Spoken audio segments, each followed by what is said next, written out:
My sister Christina and I have always been different. She's 3 years younger, but somehow she's always been the one my parents bragged about at dinner parties. MBA from a prestigious university, high-paying job in finance, designer everything. Me? I'm a nurse. Don't get me wrong. I love what I do. There's something deeply satisfying about helping people during their most vulnerable moments. But in my parents' eyes, Christina was the success story, and I was just there. Growing up, our house felt like a constant competition where only one person knew the rules, and it definitely wasn't me. Christina got a car for her 16th birthday, a brand new Honda that my dad spent weeks researching. When I turned 16, my parents gave me driving lessons and said I could earn a car by getting a job. Christina's college tuition was paid in full. Mine came with lectures about learning the value of money and student loans that I'm still paying off. But here's the thing about being the overlooked child. You learn to pay attention to details that others miss. You become observant out of necessity, always trying to figure out what you're doing wrong or how you can finally earn that approval you've been chasing your whole life. So when my parents sat us down in their pristine living room, the one where we weren't allowed to eat or put our feet up as kids, I knew something big was coming. My dad cleared his throat in that way he does when he's about to deliver what he considers profound wisdom. My mom sat perfectly straight, her hands folded, wearing the same expression she had when she used to lecture me about my grades. "Girls," my dad began, "your mother and I have been talking with our estate lawyer about updating our will. We're not getting any younger, and we want to make sure everything is handled properly when we're gone." My stomach dropped. Not because I was thinking about my parents dying, though that was certainly unsettling, but because I knew whatever came next wasn't going to be good for me. Call it intuition or just 28 years of experience with my family dynamics. Christina sat there with this serene smile, like she was already calculating her future net worth. She's always had this way of looking completely composed, even when the world around her is chaos. It's a skill I've always envied, actually. "We've decided," my mother continued, "that Christina will inherit the business." The business. My parents' consulting firm that they built from nothing into something worth over $3 million. The business that represented 30 years of their blood, sweat, and tears. The business that I had assumed, naively I guess, would be split between both their daughters. Christina has the education and experience to handle the complexities of running a company, my dad explained, as if I wasn't sitting right there. She understands finance, management, strategic planning. It just makes sense. But they weren't done. Oh no, that would have been too simple. "Christina will also inherit the house," my mom added, gesturing around the room like she was presenting a prize on a game show. $800,000 worth of prime real estate that held every childhood memory I had. I felt like I was watching this conversation happen to someone else, like I was floating above the room, looking down at this poor girl who was about to get the final confirmation that she'd never been quite good enough for her own family. "Now, Jessica," my dad turned to me with what I'm sure he thought was a kind expression, "we haven't forgotten about you. There's a trust fund, $50,000. It should help you get established, maybe put a down payment on a small place, $50,000. Christina was getting nearly $4 million, and I was getting $50,000. The math was so absurd it was almost funny. Almost. Christina finally spoke up, and her voice had this sickeningly sweet tone that she only used when she was about to say something that would cut deep. "I think that's really fair, Jess. I mean, you chose a more stable career path. You don't really need the pressure of running a business, right? This way you can just focus on helping people, which is what you love." The way she said helping people made it sound like I spent my days knitting scarves for homeless cats instead of literally saving lives in the ICU. But I just nodded and smiled, because that's what I always did. Keep the peace. Don't rock the boat. Be grateful for whatever scraps you get. But here's where this story gets interesting, because 6 months earlier, something happened that changed everything. Christina had called me in a panic one evening. Her laptop had crashed right before a big presentation, and she begged me to let her use mine to finish her work. She'd always been dramatic about technology, acting like a computer malfunction was equivalent to a natural disaster. I said yes, of course. That's what sisters do, right? I went to bed that night thinking nothing of it. But when I woke up the next morning and opened my laptop, I saw things I definitely wasn't supposed to see. Christina had forgotten to log out of her accounts. Her work email was open, her bank statements were still pulled up, and there were documents scattered across my desktop that painted a picture I really didn't want to see. My perfect, successful, golden child sister had been stealing money from her company. Not just a little bit. We're talking about $180,000 over the past year and a half. She'd been manipulating client accounts, falsifying reports, and covering her tracks with the kind of sophisticated financial manipulation that only someone with her education and access could pull off. I sat there staring at the evidence, feeling sick to my stomach. Part of me wanted to pretend I'd never seen any of it. Isn't that what family is supposed to do? Protect each other? Keep each other's secrets? But another part of me, the part that had been overlooked and underestimated my entire life, was angry. Here was Christina, basking in my parents' praise for her success and responsibility, while she was literally stealing money from people who trusted her, and I was supposed to just keep quiet about it because we shared DNA. I printed everything. I'm not sure why. Maybe some part of me knew this information might be important someday. Then I carefully logged her out of everything and never mentioned what I'd found. For 6 months, I carried this secret around like a weight in my chest, watching Christina accept praise and accolades while I knew the truth about who she really was. So you can imagine how I felt sitting in that lawyer's office 3 months later, listening to my parents explain why Christina deserved millions of dollars because she was so trustworthy and responsible. The irony was so thick I could have choked on it. Mr. Thompson, the family lawyer, was a distinguished man in his 60s who had been handling my parents' legal affairs for over a decade. He wore wire-rimmed glasses and had the kind of calm demeanor that probably came from decades of dealing with family drama disguised as legal proceedings. He walked us through the will document by document, explaining trust structures and tax implications in language that made my head spin. Christina asked intelligent questions about business valuations and asset transfers. My parents nodded approvingly at her engagement and forward thinking. I just sat there, clutching my purse where I'd been carrying copies of those documents for months, debating whether this was the moment to speak up or if I should just accept my fate as the family disappointment and move on with my life. But then something happened that I hadn't expected. Mr. Thompson paused in his explanation and looked directly at me. "Jessica," he said, "do you have any questions about the will structure or your inheritance?" Everyone turned to look at me. Christina had this slightly amused expression, like she was waiting for me to embarrass myself by asking something naive about legal terminology. My parents looked patient but slightly impatient, if that makes sense, like they were indulging a child who was interrupting grown-up conversation. And in that moment, I made a decision that surprised even me. "Actually," I said, my voice steadier than I felt, "could I speak with you privately for a moment, Mr. Thompson? I have some information that might be relevant to the will." The room went dead silent. Christina's amused expression faltered slightly. My parents exchanged glances that clearly said, "What is she up to now?" Mr. Thompson raised an eyebrow but nodded professionally. "Of course. Let's step into the conference room next door."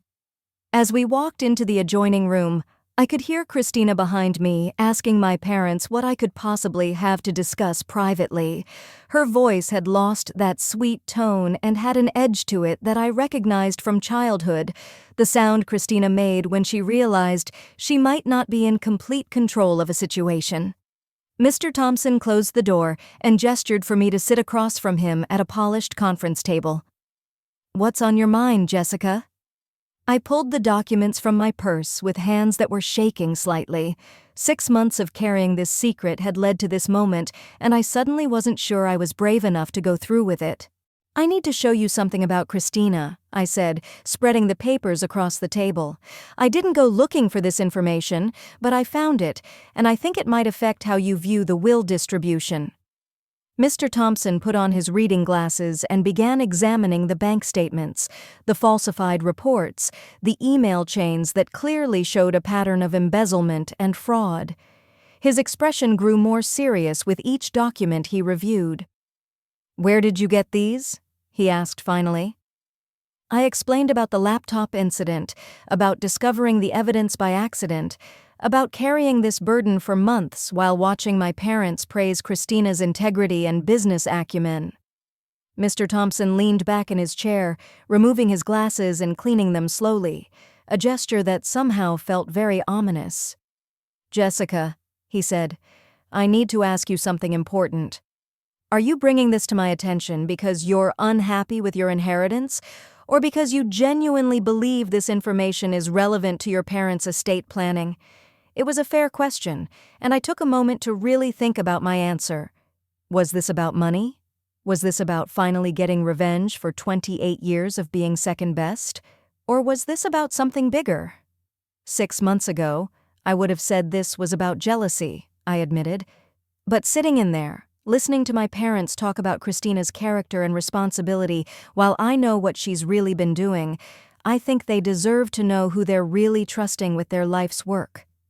Mr. Thompson nodded slowly, then said something that changed everything. "Your parents included what's called a moral character clause in their will. It's not uncommon in family businesses. Essentially, it states that if an heir is found to have engaged in criminal activity or behavior that would bring disgrace to the family name, their inheritance can be redistributed." My heart stopped. What does that mean exactly? It means that if Christina is indeed guilty of embezzlement, she would be disqualified from inheriting under the terms of your parents' own will. The business and the house would pass to you instead. I sat there staring at him, trying to process what he'd just said.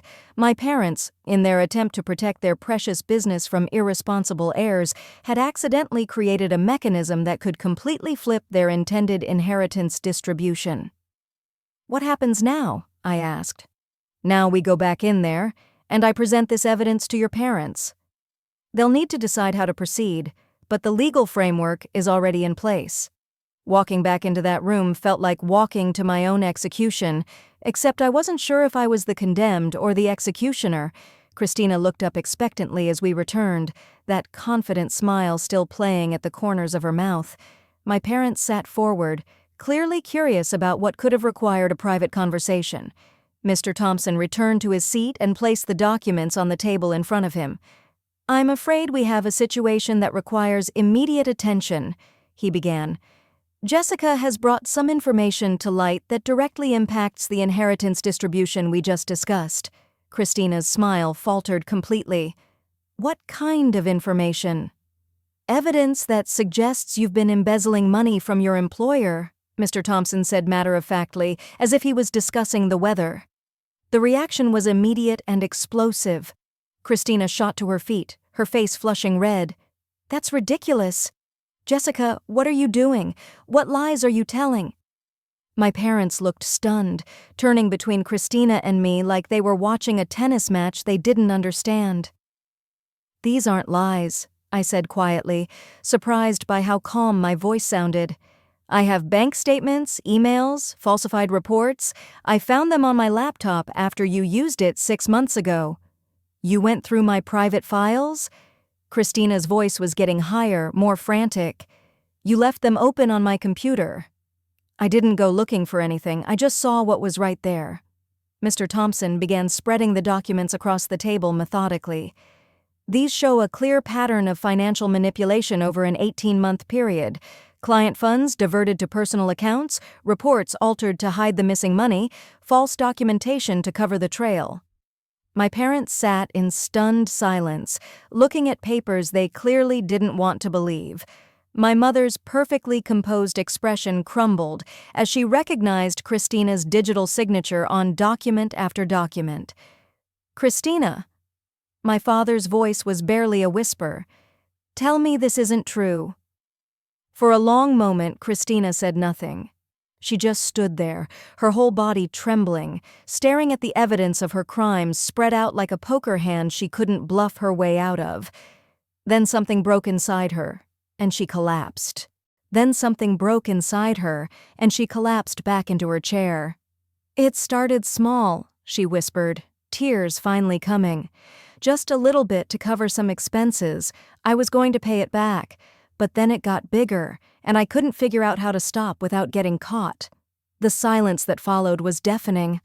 My mother put her hand over her mouth, her eyes filling with tears. My father looked like he'd aged 10 years in 10 minutes. Mr. Thompson cleared his throat gently. "Given this confession and the evidence presented, I need to inform you that Christina's inheritance is voided under the moral character clause in your will. As written, the business and house would pass to Jessica." Christina looked up sharply, as if she'd just realized the full implications of what was happening.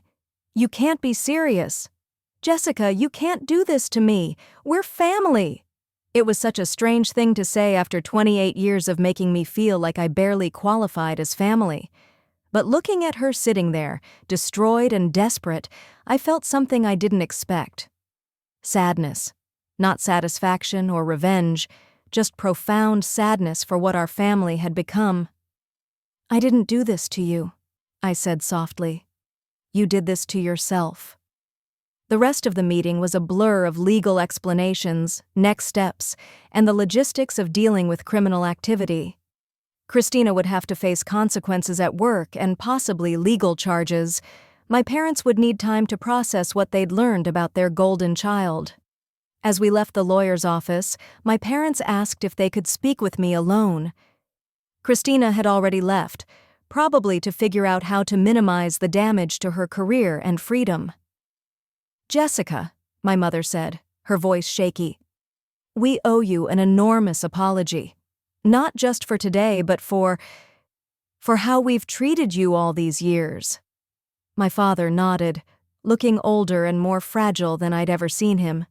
We were so impressed by Christina's success that we never stopped to question how she was achieving it, and we were so focused on her accomplishments that we failed to see yours. "Saving lives every day isn't less important than making money," my mother continued. "We should have seen that. We should have valued who you are instead of constantly comparing you to who we thought Christina was." It was the apology I'd been waiting my whole life to hear, but it came wrapped in such painful circumstances that I couldn't fully enjoy it. Getting validation because my sister had destroyed herself didn't feel like winning. It felt like everyone had lost. 3 months later, I'm still processing everything that happened. Christina pled guilty to embezzlement and received 2 years of probation plus full restitution. She lost her job, obviously, and she's working as a bookkeeper now, trying to rebuild her life and her reputation. As for the inheritance, I made a decision that surprised everyone, including myself. I kept the house. It felt right to preserve our family home, even if our family itself was broken. But I sold the business and split the proceeds with Christina. Not because she deserved it after what she did, but because I realized that my parents' money couldn't fix the real problems in our family. Christina and I are slowly rebuilding our relationship, though it's complicated and probably always will be. She's in therapy, dealing with the pressure and expectations that led her to make such destructive choices. I'm in therapy too, working through decades of feeling invisible and trying to figure out who I am when I'm not constantly comparing myself to someone else. My parents are different now, more thoughtful, more aware of how their words and actions affect people. It's taken a family crisis for us to start having real conversations, but maybe that's better than never having them at all. Looking back, I think the real inheritance wasn't money or property. It was finding my voice and learning to use it, even when it was scary, even when it meant disrupting the carefully maintained fiction my family had built around itself. Sometimes the truth is uncomfortable, sometimes it destroys things you thought were solid, but sometimes it's the only thing that can set everyone free, even if freedom looks different than what you expected. That lawyer's smile when I finally spoke up? It wasn't because he was happy to see a family torn apart. It was because he recognized something I was just beginning to understand, that speaking truth, even painful truth, takes more courage than staying silent. And sometimes that courage changes everything. Can you believe that twist? Sometimes the truth really does set you free and makes you rich in the process. What would you have done in Jessica's situation? Would you have spoken up sooner or stayed quiet? Let me know in the comments below. And if this story taught you anything about family dynamics and standing up for yourself, smash that like button and subscribe for more incredible true stories. Your support means everything to me. Until next time, remember, your voice matters more than you think.